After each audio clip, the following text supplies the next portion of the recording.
Selamat datang di pembelajaran IPS kelas 8E SMP Negeri 12 Pagelang tahun 2022 sampai dengan 2023.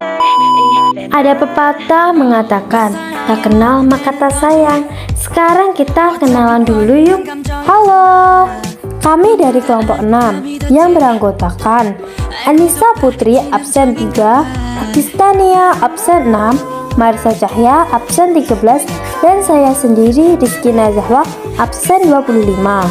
Halo, namaku Anissa Putri, biasa dipanggil Anissa, dari kelompok 6, absen 3 dari kelas 8E.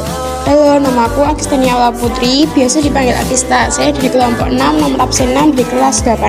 Halo, namaku Marisa Cahya Melida, biasa dipanggil Marisa, dari kelompok 6, absen 13 dari kelas 8E. Halo, perkenalkan namaku Rizky Nazahwa Nur Afianti. Kalian bisa panggil aku Riz. Terima kasih. Bunga mekar di pagi hari, ada mawar dan juga melati. Sebelum lanjut ke pembahasan inti, dengerin dulu pantun dari kami. Ada gajah, ada sapi, suka sekali makan pepaya. Kami buka presentasi ini. Assalamualaikum semuanya. Di video ini kita akan ngebahas apa sih? Yuk simak videonya sampai selesai.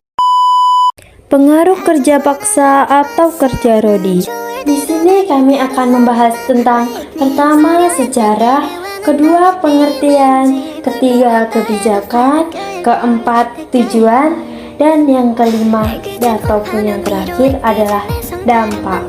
Pertama, sejarah. Herman Willem Daendels merupakan politikus Belanda yang sempat menjabat sebagai Gubernur Jenderal Hindia Belanda antara tahun 1808 hingga 1811. Ia mengisi jabatan Gubernur Hindia Belanda ke-36 atas kuasa dari Louis Napoleon ketika Belanda sedang dikuasai Perancis.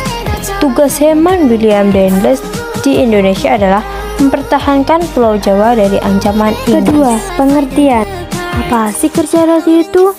Kerja rodi adalah sebuah pekerjaan atau jasa yang dipaksakan pada setiap orang dengan ancaman hukuman apapun dan tidak menyediakan diri secara sukarela ataupun secara pemaksaan. Kebijakan kerja rodi itu apa sih? Yuk simak penjelasan kali ini, yaitu tentang kebijakan kerja rodi yang diberikan oleh Willem Daendels. Ada beberapa, yaitu 1. Memperlakukan pembayaran pajak dengan menyerahkan hasil bumi atau kontingenten. 2. Melakukan penjualan tanah rakyat pada pihak swasta asing, seperti pada Han Tiko, yaitu seorang pengusaha asal Cina. 3.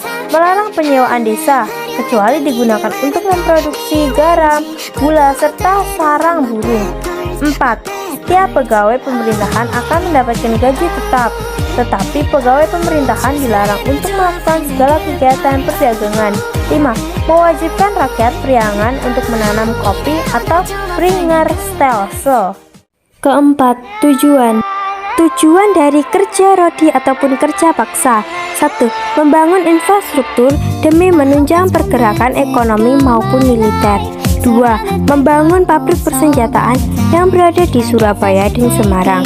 3. Membangun jalan raya 1100 km dari Anyer sampai ke Panarukan.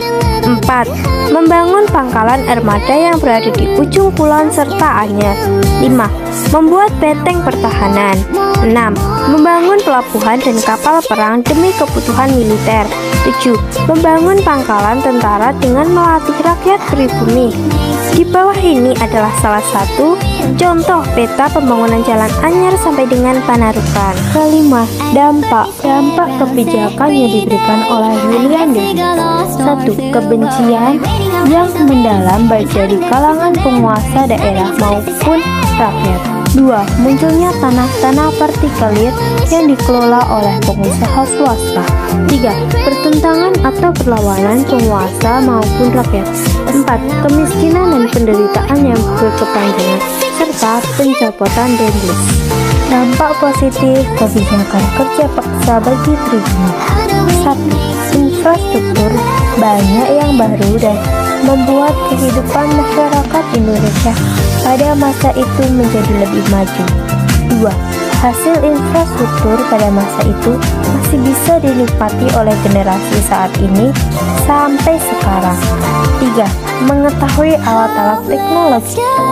Dampak negatif kebijakan kerja paksa bagi pribumi. 1. Menimbulkan banyak sekali korban jiwa yang meninggal dunia selama melakukan kerja paksa.